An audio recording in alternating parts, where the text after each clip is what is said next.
Have you ever found yourself in a store, looking at a shelf packed with products, and wondered how businesses decide which items to sell first? You might think it's as simple as grabbing the item closest to the front, but there's a whole world of accounting methods behind the scenes that dictate how inventory is managed. One of the most intriguing methods is called LIFO, which stands for last in, first out. Now, before you roll your eyes and think, "Oh, accounting jargon," let's break it down in a way that's easy to understand and maybe even a little relatable. So picture this. You walk into a grocery store. The shelves are stocked, and you're on a mission to grab some snacks. Now, imagine those snacks are like inventory in a business. When the store gets a new shipment of chips, they put those bags at the back of the shelf, and the older bags are at the front. If you take a bag, you're likely to grab the one that's been there the longest, right? That's how most people think it works. But with LIFO, the idea flips this concept upside down. Under the LIFO method, the assumption is that the last items added to inventory are the first ones sold. So, if the store operates under LIFO, they would assume that the newest bags of chips are the ones flying off the shelf first. Now, you might be wondering why anyone would want to do that. Well, let's talk about a scenario that makes this method appealing. Imagine a business operating in an inflationary environment where prices are consistently rising.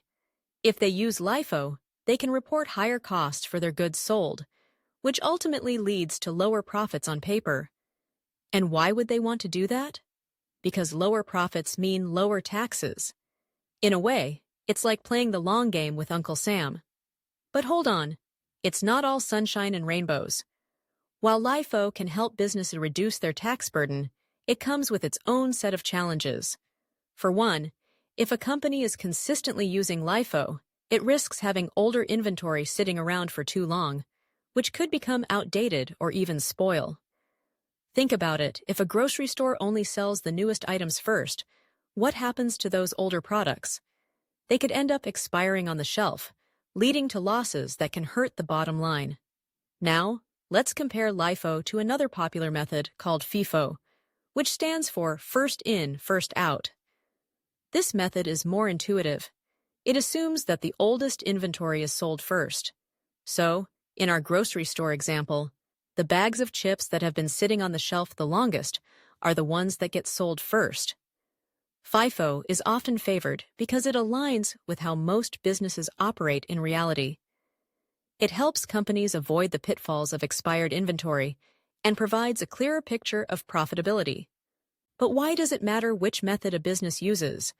Well, it affects everything from the cost of goods sold to the value of remaining inventory. For instance, if a company uses FIFO, their profits might look higher because they're selling older inventory at lower prices. In contrast, with LIFO, they're showing lower profits due to higher costs associated with newer inventory. This difference can be crucial for investors and stakeholders who are trying to gauge the financial health of a company. Now, let's dig a little deeper into the numbers. Say a store sells 200 blankets, and they have two batches of inventory. The first batch at $6 per unit, and the second batch at $8 per unit. If they sell using FIFO, they'll calculate their cost of goods sold based on the older inventory first, resulting in a lower COGS and higher profits. But if they use LIFO, they'll be calculating their COGS based on the newer, more expensive inventory, resulting in a higher COGS and lower profits. This difference in profits can have a significant impact on the company's tax obligations and overall financial strategy. You might be thinking, okay, but what if I'm not running a grocery store or a blanket shop? How does this affect me? Great question. The implications of LIFO and FIFO stretch beyond just inventory management.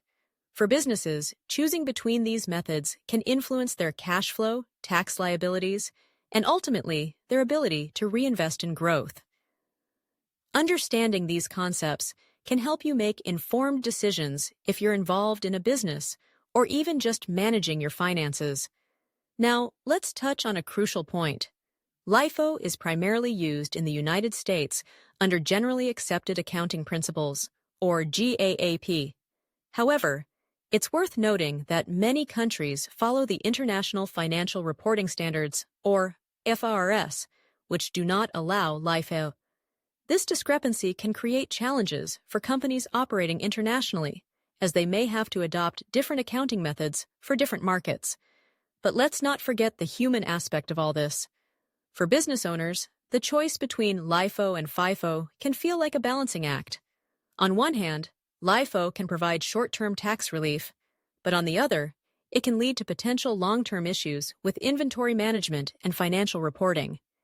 It's a bit like choosing between saving a few bucks now or ensuring your business remains healthy and sustainable in the future.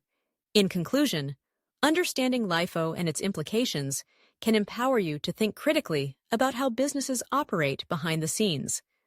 Whether you're a student of finance, a business owner, or just someone curious about how things work, grasping these concepts can provide valuable insights into the complexities of accounting and inventory management. So, next time you're in a store, take a moment to appreciate the intricate web of decisions that go into what you see on the shelves. It's not just about grabbing a snack, it's about understanding the business behind that snack. And who knows, you might just impress someone with your newfound knowledge of LIFO and FIFO.